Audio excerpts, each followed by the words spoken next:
आज हम महात्मा गांधी जी की पुण्यतिथि पे उनके विचारों के साथ धानुक समाज को जो है समाहित करने की कोशिश करते हैं और देखते हैं कि महात्मा गांधी जी किन बातों को कह गए और सामाजिक रूप से हम उसको जो है अपनी जाति के साथ कैसे रिलेट करके देख सकते हैं और उसको उत्थान के लिए कैसे बातें कर सकते हैं और कहाँ तक हमारी पहुंच हो सकती है। तो इसके बारे में चलिए थोड़ा सा चर्चा करते हैं।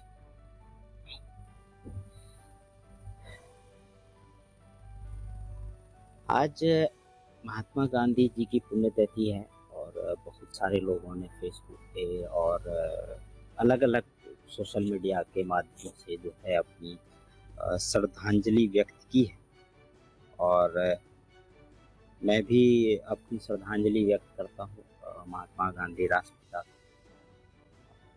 उनकी कई बातें मुझे आज भी जो है अक्षरश समाज के प्रति अभी भी लगता है कि वो कई बातें सही है और कई बात को आप कह सकते हैं कि वो ठीक तरीके से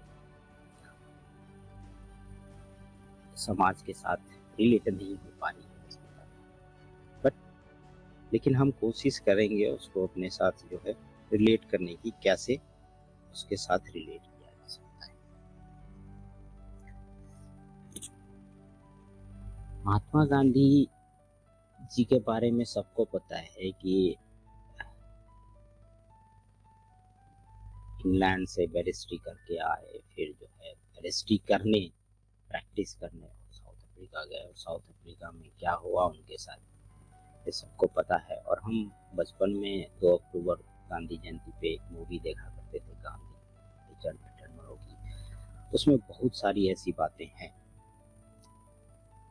जो आपको सोचने पे मजबूर करती है।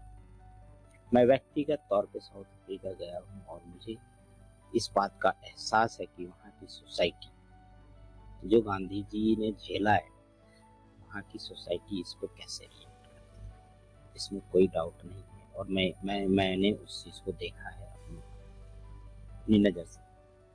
भले वो सामने से कुछ ना कहते हों, बट स्टिल वो लोग उसी फ्रेम में हैं और ये चीज़ें हैं आज भी कहीं ना कहीं किसी न किसी रूप में, जिसकी वजह से कई सारी चीज़ें हुई। नेल्सन मंडेला जी आए, उस गांधी जी की अहिंसा को प्रतिपादन करते हुए, और उन्होंने कई दशक जेल में बिताए। फिर जो है साउथ अफ्रीका को एक तरीके से कहीं की वैचारिक आज़ादी मिली और तब से आज जो वहाँ पे मुख्य धारा से विमुक्त लोग थे, उन्हें आज से मुख्य धारा में रहने का, काम करने का मौका मिल रहा है और वो काम कर रहे हैं, आगे भी बढ़ रहे हैं। चाहे उसमें आप ये ना समझें कि गोरे काले में सिर्फ जो है साउथ अफ्रीकन जो नेटिव लोग थे उन वही आते हैं, काले में हमारे भारतीय भी आते हैं। वहाँ पे उनको भी दोयम दर्जे का नागरिक समझा जाता है, मतलब दिमाग में है ये चीज़ें। शायद आप संवैधानिक तौर पे नहीं कह सकते कि ऐसी चीज़ें हैं अपर्याप्त, कानूनी तौर पे भी पर्याप्त नहीं। So anybody can work with anybody, तो ऐसा कुछ नहीं है। मैं भी बहुत सारे गोरों के साथ बैठा, बहुत सारे वहाँ पे नेटिव लोगों के साथ बैठा, ऑफिस में एक साथ काम करते हुए। अब वैसी समस्याएं बड़ी स्तर पे नहीं दिखती। तो आज मेरा जो मुख्य उद्देश्य था कि इस पे जो है बात किया जाए कि महात्मा गांधी के विचारों को कैसे सामाजिक रूप से जो है उनको अपने समाज के साथ रिलेट कर सकते हैं। कई सारी चीज़ें अगर आप देखें, एक किताब है मेरे हाथ में, R.K. प्रभु U.R. राव जी ने लिखा है, हिंदी में है ये किताब, वैसे मेरे पास इंग्लिश में लिखी गई, महात्मा गांधी के विचार। इसमें एक सेक्शन है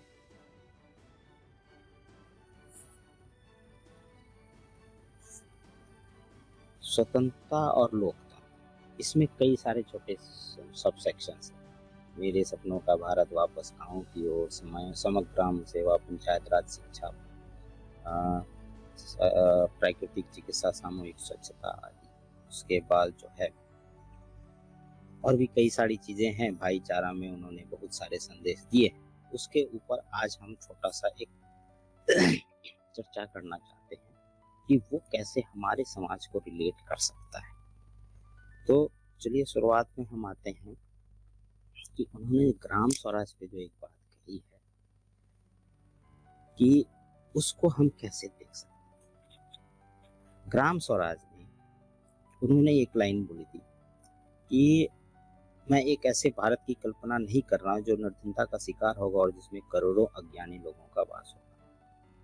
अब आप सोचिए कि उस समय ये लाइन कह गए कि करोड़ों अज्ञानी लोगों का वास होगा। आज क्या हो रहा है, पढ़े लिखे लोग, एक छोटा सा वाक्य बताता हूँ मैं अपने जीवन। पोस्ट ऑफिस में हमारा एक दोस्त गया था वहाँ पे कुछ मांगने के लिए, तो पोस्ट ऑफिस क्लर्क ने कहा कि पढ़े लिखे मूर्ख हो। तो ये लाइन जो है कई दफ़ा सच हो जाती है और लोगों को समझ में नहीं आता इस लाइन का महत्व, but it is still in the context of the people of India itself कि पढ़े लिखे मूर्ख हो। तो पढ़े लिखे मूर्ख होने का मतलब ये होता है कि आप किसी भी चीज़ को जो आप देख रहे हैं, समझ पा रहे हैं, पढ़े लिखे होने के बावजूद भी उसका विश्लेषण जो है नहीं कर पा रहे। विश्लेषणात्मक अध्ययन जो होनी चाहिए पढ़े लिखे लोगों के द्वारा, वो नहीं हो पा रहा है। इसी वजह से ये कहा गया कि जो जिसमें करोड़ों अज्ञानी लोग।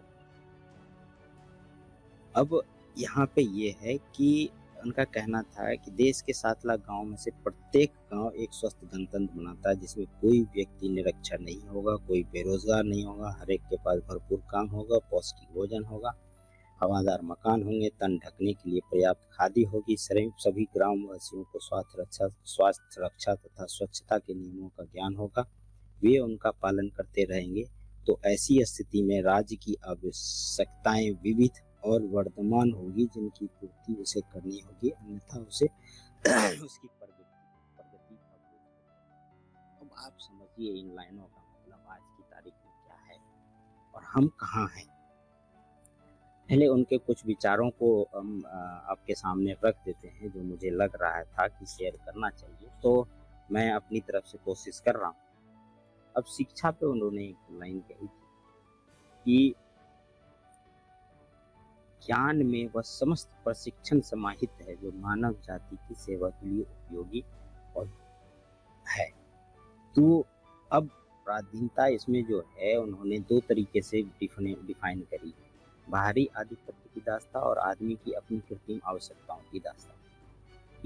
इसी आदर्श की प्राप्ति के लिए किया गया ज्ञान अर्जन सच्ची शिक्षा है।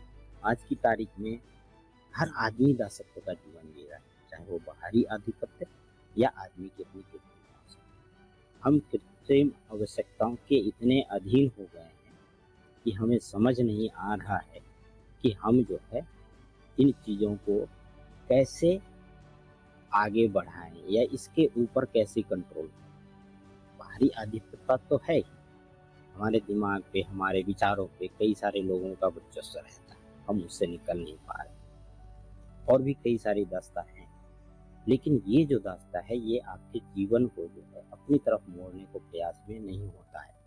आप अपने जीवन के बारे में नहीं सोच पाते। यही है बाहरी आधिपत्य की दास्ता आज की तारीख में, जो विचार के रूप में आपके दिमाग को डाइवर्ट करता रहता है।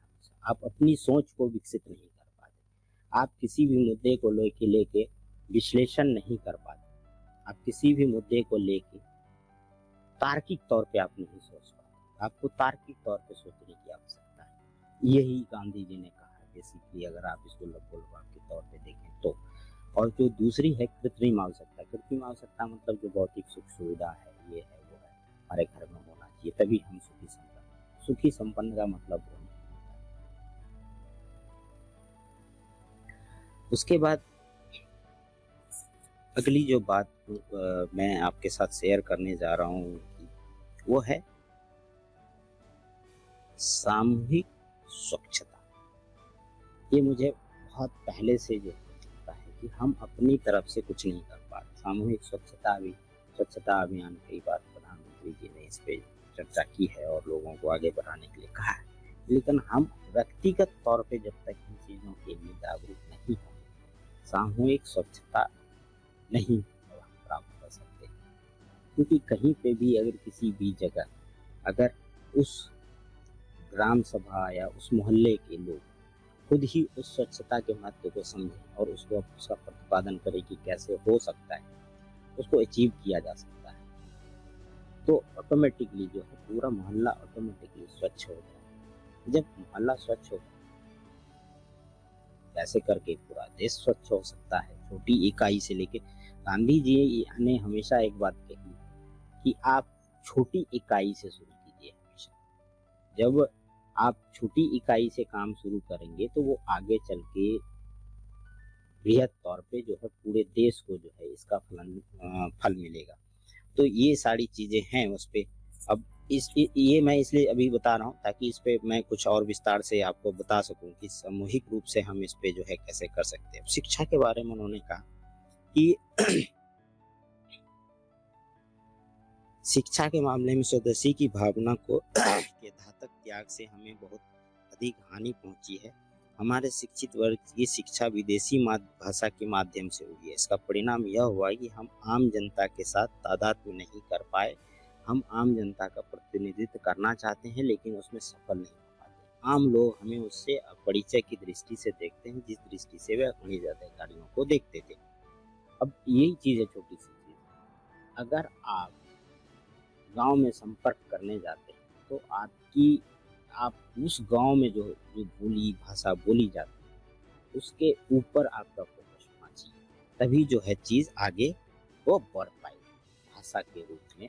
क्योंकि देखिए, अगर आप अंग्रेजी में किसी गांव में गए, वहाँ पे अंग्रेजी बोलने वाले लोग नहीं है, इक्के दुक्के लोग, और आप अंग्रेजी में भाषण दे आए तो वो आपको अंग्रेजी समझेंगे, अपने साथ आत्मसात नहीं कर पाएंगे। तो आपको अपने साथ आत्मसात कराने के लिए आपको उनके साथ जो है जोड़ने के प्रयास में आपको लोकल लेवल पे जो लिपि भाषा या आप डायलेक्ट कहते हैं उसको बोलने की आवश्यकता है, ताकि लोग आपकी बातों को समझ सकें, आसानी से समझा जा सकता है। तो ये सारी चीजें हैं। और एक चीज और उन्होंने कही है लिपियों के बारे में कि एक्चुअली आजकल मैं कैथोलिक पढ़ रहा हूँ तो मुझे कई सारी चीज़ें मिल जाती है ऑटोमेटिकली देखते हुए। इसमें क्या है कि इन्होंने लिपियाँ के बारे में लिखा है, हिंदुओं और मुसलमानों द्वारा हिंदी और उर्दू लिपियों को अपनाने की मेरी सलाह एकात्म पद्धति पर आधारित है। अब मैं आपको बता दूं कि कैथी लिपि जो है ऐतिहासिक तौर पे एक ऐसी लिपि बिहार की लिपि मानी जाती है जो बिहार, नेपाल, उत्तर प्रदेश के क्षेत्रों में काफ़ी बृहद और पॉपुलर हुआ करती थी। आज की तारीख में नहीं। इसका कारण हम खुद हैं। और आज की तारीख में आपको कैथी लिपि पढ़ाने वाले भी लोग मिल जाएंगे। तो अब गांधी जी ने इस पे ये कहा कि लिपियाँ कोई भी हो, अगर वो लोकल स्थानीय तौर पे मजबूत है तो उसको लेके आगे बढ़ाया जाना चाहिए, क्योंकि बिना उसके कोई बात संभव नहीं।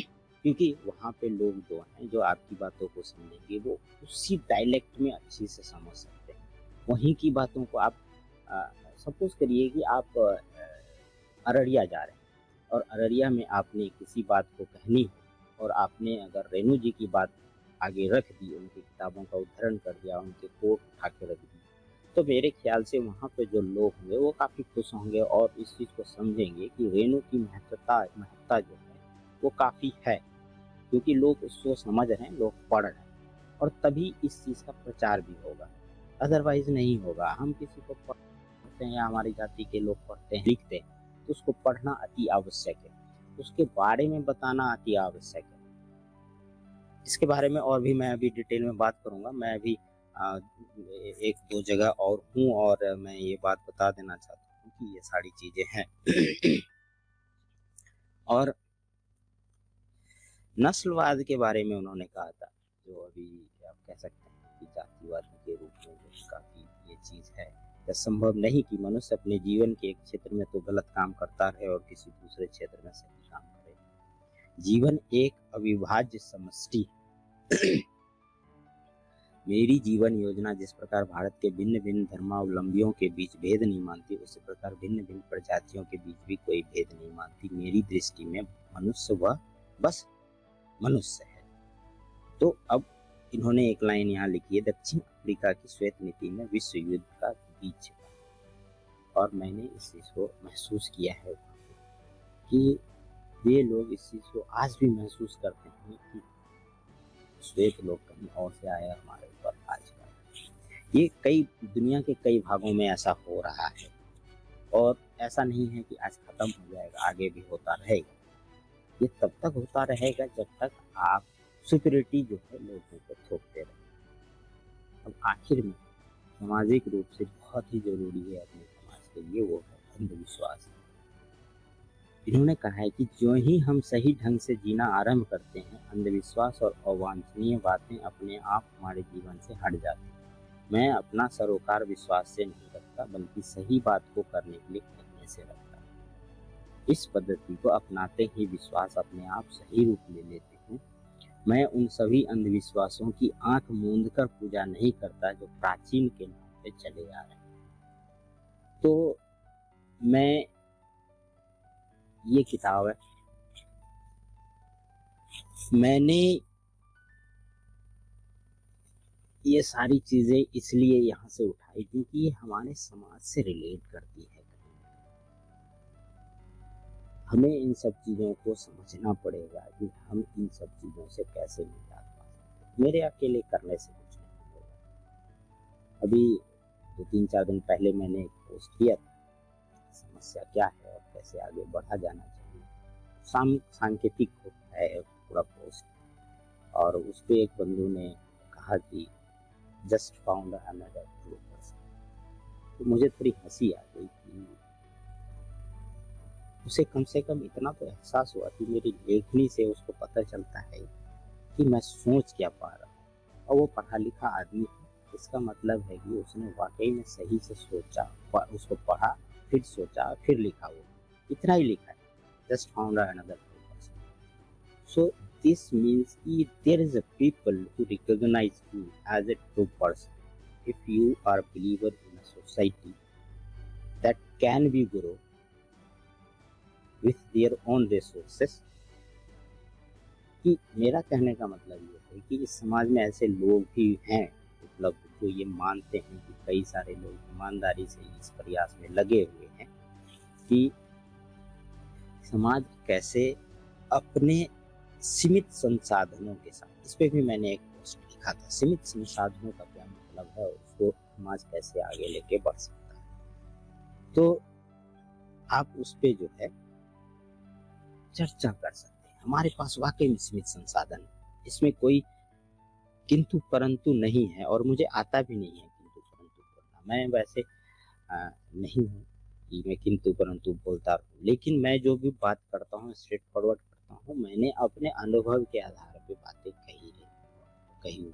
कहता रहता हूँ हमेशा। लेकिन कई बार क्या होता है कि हमेशा अनुभव एक तरीके का नहीं होता। तो आप जब अनुभव एक चीज के लिए अलग अलग तरीके का ढूंढते हैं या प्राप्त करते हैं, तो उस अनुभवों का आप विश्लेषण करते हैं। जब आप उस अनुभवों का विश्लेषण करते हैं, तब आपको अंदाजा होता है कि आपको किस तरफ जाना चाहिए या सही रास्ता क्या है। मैं एक छोटी सी बात और बताना चाहता हूँ कि नवंबर में यूपी में और औरैया में एक समाज का सम्मेलन हुआ था, वहाँ पे जाना हुआ। डॉक्टर वीरेंद्र जी के सानिध्य में उन्होंने कहा कि नहीं, मुझे जाना चाहिए ताकि समाज का जो वास्तविक परिचय उसको जमीन पे जाके। और कई लोग इस बात से मेरे इत्तेफाक नहीं रखते कि मैं जब कहता हूँ भारत में जब हम लोग एक ही समुदाय से आते हैं, इसके ऐतिहासिक तथ्य ही है, और मैंने कई बार रखा भी है इसमें कोई किंतु परंतु और दो राय नहीं। तो इसी वजह से मुझे कभी इस बात का नहीं रहा मलाल कि मैं उसके साथ क्यों बैठूं, उसके साथ क्यों बैठूं। बिहार के धर्मों के साथ में क्यों ना कर दूं। मेरे लिए सब एक, मुझे कोई समस्या नहीं है, but sometimes people are fed up कि मैं क्यों ऐसा बोलूं। उसके पीछे के रीजन है। आप, मैं ये नहीं कहता मेरी पूजा पद्धति, मैंने पहले भी कहा कि मेरी पूजा पद्धति क्या है वो व्यक्तिगत है निहायत रूप से, मैं उस पर डिस्कस नहीं करना चाहता और कोई भी डिस्कस नहीं करना चाहिए। गांधी जी भी नहीं कहा कि हम उस पर डिस्कस कर सकते, बट सबको पता है कि मेरी पूजा पद्धति क्या है, तो फिर डिस्कस क्यों करना। सिंपल सी बात है। तो मेरे भी संपर्क में जितने लोग हैं सबको पता है मेरी पूजा पद्धति क्या हो सकती है, तो उस पर डिस्कस क्यों करना। बेहतर है कि समाज को जिस तरीके से आगे बढ़ाने की आवश्यकता होनी चाहिए, जिस तरीके से हम उस पर बात कर सकें, जो हमारे सामाजिक लोग हैं, जो पढ़े लिखे लोग हैं, जो इस चीज को समझ रहे हैं कि समाज में क्रांति की आवश्यकता है। क्रांति कहाँ से आएगी? अभी छात्र आंदोलन, लोग जयप्रकाश नारायण जी का कोट उठा के डाल देते हैं, उनका कोट एक लाइन कोई हेल्प नहीं कर रहा है आपके समाज। आपके समाज को ये बताना पड़ेगा कि आपके समाज का सीट दिल्ली यूनिवर्सिटी जैसे संस्थानों में बिना भरे रह रहा है, उसमें कोई पढ़ने नहीं जा पा रहा। जेएनयू जैसे संस्थानों में कोई पढ़ नहीं पा रहा। आपके ओबीसी का या एससी एसटी का जो आरक्षण बेस्ड सीटें होती है कई कॉलेजों में असिस्टेंट प्रोफेसर के लिए, उसमें सही से भर्ती का जो प्रक्रिया होता है वो नहीं होता है। अगर आप एनसीबीसी के वेबसाइट पे जाएं या एनसीबीसी के ट्विटर हैंडल को देखें या फेसबुक पे देखें तो आपको ऐसी कई सारी जानकारियां मिल जाएगी जिसके ऊपर एनसीबीसी खुद संज्ञान लेता रहता है। तो अगर एनसीबीसी संज्ञान ले रहा है, अगर आप उसका छानबीन करेंगे तो आपको इंटरनली वो सारी चीजें प्राप्त हो जाएगी। आज ही रामानंद मंडल जी सीतामढ़ी से हैं, उन्होंने मैथिली पे एक पोस्ट किया था कि आज तक किसी भी शौल्कन को जो है मैथिली में साहित्य अकादमी पुरस्कार नहीं मिला। इसके जिम्मेदार कौन है? हम नहीं हैं? हम भी हैं, क्योंकि हमने अपने लोगों साहित्य को प्रचारित प्रसारित नहीं, हम अपने लोगों को पढ़ नहीं पाए। हम सिर्फ ये देखने का अच्छा उनको साहित्य अकादमी मिला, उनके बारे में पढ़ लेते। हमारे जो लोग लिख रहे हैं या किसी अन्य भाषाओं में या अन्य लिपियों में, जैसे डॉक्टर रंजीत सिंह स्नेही जी हैं, उनके कई किताब हैं, हमें उन्हें पढ़ना चाहिए। डॉक्टर जगदेव मंडल जी, उनके कई किताब हमें पढ़नी चाहिए। रामानंद मंडल जी हैं, उनके कई किताब हमें पढ़नी चाहिए। डॉक्टर वीरेंद्र कुमार चंसकी जी हैं, उनके कई किताब हैं, हमें पढ़नी चाहिए। साहित्य के रूप में मैं बता रहा हूँ। बाकी और भी क्षेत्र में लोग होंगे जो लिख रहे होंगे। हम युवाओं की ये जिम्मेदारी बनती है कि जब तक हम इन चीजों पे बातचीत नहीं करेंगे तब तक हम सफल नहीं हो सकते। आज कोई व्यक्ति कहीं भी पढ़ के किसी जगह नौकरी कर रहा है, उसको लगता है कि हम तो नौकरी कर रहे हैं, बाकी हमसे नहीं किसी। ये जो सोच है हमारे अपने मन में और युवाओं के मन में, ये बहुत ही आपकी जो है क्या कहें, बहुत गलत बात साबित करती है समाज में। आपको ये समझना पड़ेगा कि आप किस समाज से आते हैं और वही समाज आपको सहेज के, भले उस किसी एकदम जीरो है, आपके माता पिता या दादा दादी को छोड़ के आप जीरो है, बाकी सब लोगों का कंट्रीब्यूशन आपकी जिंदगी में, बट आप ये कतई कभी नहीं कह सकते कि आपके जो कजन्स हैं या चाचा चाची हैं या कजन ब्रदर या सिस्टर हैं या मामा मामी या उनके लड़के या फूफा फुआ के लड़के बच्चे जो उसका कोई इम्पैक्ट आपकी जिंदगी में नहीं होता। ये हर व्यक्ति की जिंदगी में होता है, मेरी भी जिंदगी में होता है। जब आज हम याद करते हैं कई सारी चीजें तो वो सामने निकल के आती है कि हमें ये सारी चीजें कहीं ना कहीं गलत तरीके से जो है हमारे दिमाग में भी डाली गई है, तभी हम समाज को इस नजरिए से देख पा रहे हैं। समाज को देखने का नजरिया जो है आपको वास्तव में एडवांस करना पड़ेगा। हम अपने पढ़े लिखे रोजगार वाले मित्रों से या बेरोजगार मित्रों से या जो पढ़ लिख रहे हैं उनसे हम ये बात करना चाहते हैं कि आपको अपने समाज के प्रति जो नजरिया है वो बदलना होगा। मैं बार बार कहता हूँ कि समाज के बारे में खोज जारी रखिए। कहाँ पे हैं, कौन लोग हैं, 2 लोग हैं, 4 लोग हैं, आपको मिल रहे हैं। कई दफ़ा क्या होता है कि चाहे अनचाहे कई दफ़ा सहायता की आवश्यकता पड़ती है, सहायता कर सकता है। आपको लगता है कि आज की तारीख में आप पढ़ाई कर रहे हैं या रोजगार की तैयारी में लगे हुए हैं, आपके आसपास 10-15 दोस्त हैं जो क्लास जाते हैं, आते हैं, वही जीवन है, वो जीवन नहीं है।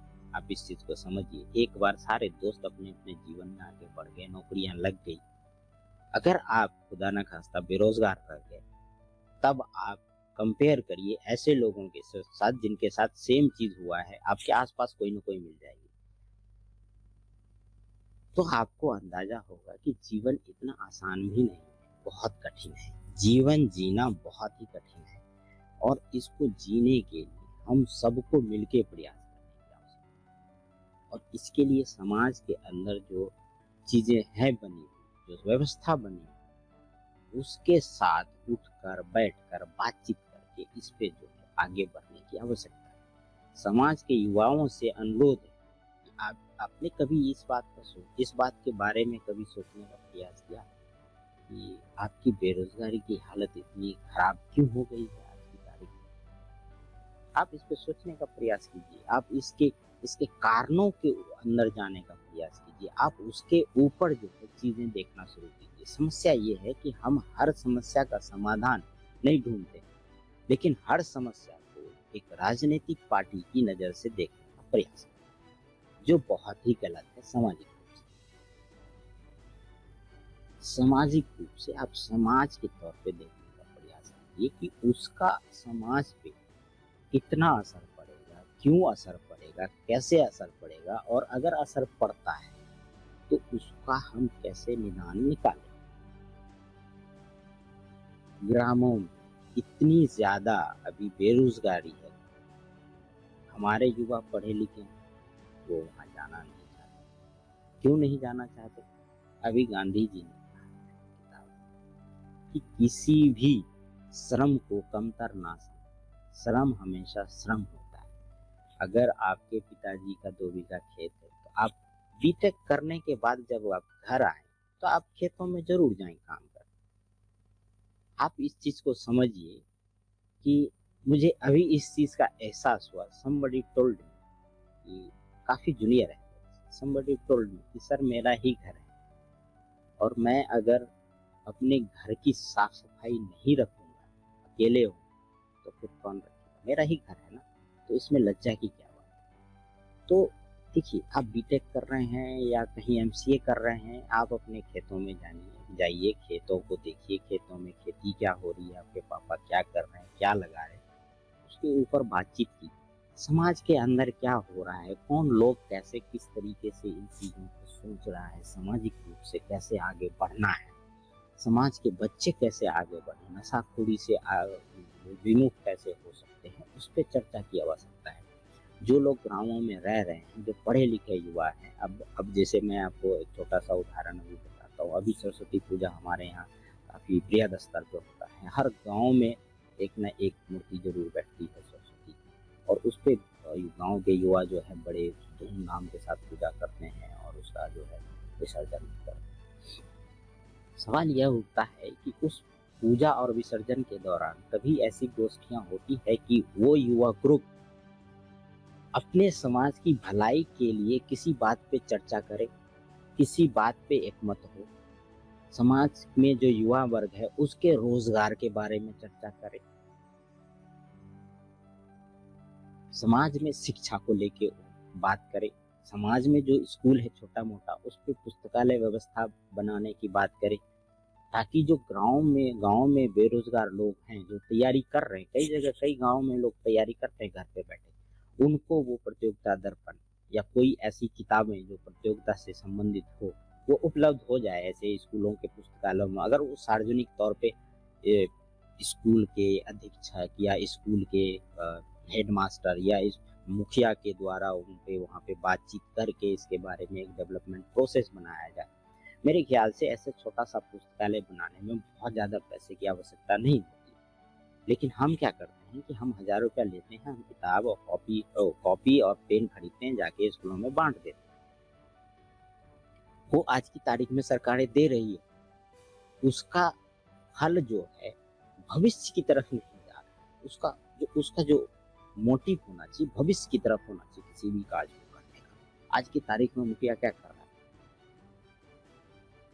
हर जगह प्रचारित है कि भ्रष्टाचार काफी बेहद स्तर पे जो है अंदर घुसा हुआ। तो हम युवाओं से अनुरोध करते हैं कि इस बार सरस्वती पूजा आने वाली, आप सभी से अनुरोध है कि सरस्वती पूजा के दौरान अपने सारे युवा वर्ग के इस बात पे चर्चा करें कि समाज में रोजगारी कैसे बढ़ेगी, समाज में हम एक ग्रुप बना के कैसे विकास की तरफ बात करेंगे। मुखिया से बात करना हो या किसी और मेंबर से बात करना हो, वार्ड मेंबर से, चाहे जैसे भी होता है, वहाँ पे ग्राम स्वराज की जो व्यवस्था है महात्मा गांधी जी ने प्रतिपादित की है, आप उसके बारे में पढ़ना शुरू कीजिए, आपको बहुत कुछ पता चलेगा। आप महात्मा गांधी जी को पढ़िए ग्राम स्वराज के बारे में, आप विनोबा जी को पढ़िए ग्राम स्वराज के बारे में, आप राजेंद्र प्रसाद जी को पढ़िए ग्राम स्वराज के बारे में, आप जयप्रकाश नारायण जी को पढ़िए ग्राम स्वराज के बारे में, आप कर्पूरी ठाकुर को पढ़िए ग्राम स्वराज के बारे में, आप लोहिया जी को पढ़िए ग्राम स्वराज के बारे में। यही मैं बार बार ये अनुरोध करता रहता हूँ अपने नए यंग जनरेशन से कि आप दिन भर कुछ भी करते हैं, आप 10 मिनट, 15 मिनट, 20 मिनट, आधा घंटा अपने बौद्धिक विकास के लिए, जो आपके पढ़ाई के अलावा जो चीजें हैं उस पे फोकस करने का प्रयास कीजिए। तो जो सहिष्णुता है अंदर लाने की, वो आ जाएगी धीरे धीरे करके एक समय के बाद, क्योंकि आप अलग अलग विचारों को पढ़ते हैं, एक ही मुद्दों पे अलग अलग लोग अलग अलग विचार देते गए हैं कई महापुरुष। तो जब उस पर बातचीत करते हैं आप अपने लोगों के साथ, तो पहली बात तो ये होती है कि आपके सर्किल के भी लोग ये समझते हैं कि अच्छा ये इसने ऐसे इस चीज़ को पढ़ा है तो मैं भी कोशिश करता हूँ आगे बढ़ने। तो आप इस चीज़ को समझिए कि ये आप कहीं ना कहीं इसको आगे बढ़ाने की प्रक्रिया में दूसरों के साथ शेयर कर रहे हैं। तो ये कई सारी चीज़ें हैं जिसके तहत हम सबको जो है इसके बारे में बैठ के सोचना पड़ेगा। तो आप सभी युवाओं से इस बार सरस्वती पूजा के उपलक्ष्य में ये आग्रह मैं करना चाहता हूँ कि आप लोग जो है जब भी ये पूजा है, आप लोग उस पूजा समिति में बैठें और इस पे चर्चा करें कि ग्राम स्वराज के बारे में हम लोग अपनी तरफ से क्या कर सकते हैं। समाज में स्कूल है, पुस्तकालय की व्यवस्था कैसे कर सकते हैं। समाज में किसी तरीके की कोई समस्या आती है, युवाओं पे फोकस करिए। आप पिछले जनरेशन पे मत जाइए, अगले जनरेशन के बारे में मत सोचिए। अगले जनरेशन के बारे में सोचना है तो आप ये चीज़ घर घर जो है बातचीत कराइए कि सभी बच्चे पढ़ें, आगे बढ़ें, और यही ज़रूरी है। और सिर्फ यूट्यूब और फेसबुक के वीडियो देखने से कोई फ़र्क नहीं पड़ेगा बहुत ज़्यादा, क्योंकि आजकल एक नया चीज़ प्रचलन में है, फेसबुक या यूनिवर्सिटी और WhatsApp. That doesn't help you to grow as बुद्धिजीवी कह सकते हैं। तो आपको समझने की आवश्यकता है कि हम कैसे अपने बौद्धिक विचार को जो है ऊपर उठाएं। इसी में सबकी भलाई है और इसी में समाज की भी भलाई है, आपकी भी भलाई है, आपके आसपास के लोगों की भी भलाई है। आप अपने मौसा फूफा के भी बच्चों की भलाई कर सकते हैं, चाहे छोटे हो या बड़े हो, उन्हें भी समझ आने लगेगा कि जब समाज एक चीज़ के ऊपर बात करना शुरू करता है तो इसका मतलब होता है कि समाज उसको बात कर रहा है। तो समाज बात कर रहा है इसका मतलब वो कहीं भी अस्वीकार नहीं रह सकता। आप सभी से अनुरोध पे जो है बातचीत कीजिए, आपस में लोगों को शेयर कीजिए, और आशा करता हूँ आज की बातचीत आपको पसंद आई होगी। और अगर आपको पसंद आती है तो लाइक करें, शेयर करें और लोगों तक ये बात पहुँचाने की कोशिश करें, का प्रयास करें। और बाकी आपका समय देने के लिए धन्यवाद। नमस्कार।